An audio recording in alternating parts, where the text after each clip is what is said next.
ఎవరు చెప్పండి? Who is God? రేపు వస్తుంది 8వ అధ్యాయంలో ప్రశ్న వస్తుంది. అర్జునుడు 7 ప్రశ్నలు అడుగుతాడండి. ఒక్కసారి 7 ప్రశ్నలు. ఫస్ట్ క్వశ్చన్ ఏమిటి తెలుసండి? Who is God? దేవుడు అంటే ఎవరని చెప్పి మొదటి ప్రశ్న అండి. కిం తద్ బ్రహ్మ? అదండి ప్రశ్న. రేపు 8వ అధ్యాయంలో వస్తుంది. అక్షర పరబ్రహ్మయో. దానికి కృష్ణ పరమాత్మ ఏం సమాధానం చెప్పారు? ఏమండో దేవుడు అంటే ఇదిగో గుడిలో ఉన్న ఆయన, ఆ వైకుంఠంలో, కైలాసంలో అని ఏమైనా చెప్పినారా? లేదు. అక్షరం బ్రహ్మ పరమం, that which is indestructible, that which is all pervading, that which is eternal is God అనేసినాడు. చూడండి, ఏది ప్రపంచంలో శాశ్వతమైందో అదే దేవుడు అండి. వెతకండి వెతకండి, ఇది శాశ్వతం. ఇప్పుడు ఇది శాశ్వతమా?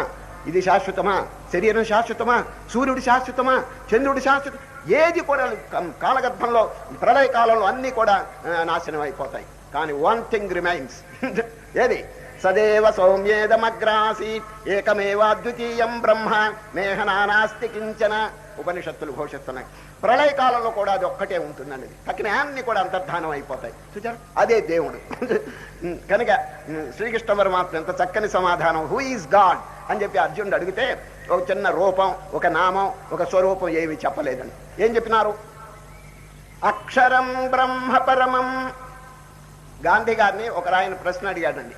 ఏమండి గాంధీ గారు, మీకు ఆధ్యాత్మిక విషయంలో చాలా అనుభూతి ఉన్నది కదా, దేవుడు అంటే ఎవరో కొంచెం సెలవు ఇవ్వండి అని గాంధీ మహాత్ముని అడిగారు ఒకరు ప్రశ్న. వారు ఇంగ్లీష్లో చెప్పారు, దాని సారం చెప్తున్నా తెలుగులో. నా చుట్టూ అనేకమైనటువంటి ప్రాణికోట్లు పుట్టటం చావటం జరుగుతున్నప్పటికీ వాటన్నిటికీ ఆధారభూతుడై తాను పుట్టక తాను చావక ఉన్నటువంటి అఖండమైనటువంటి చైతన్య శక్తియే దేవుడు. ఎంత అద్భుతంగా ఉంది. మళ్ళీ చెప్తున్నాను.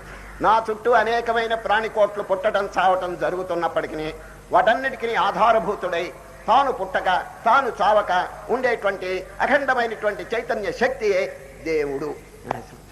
ఎంత చక్కని డెఫినేషన్ చూడండి.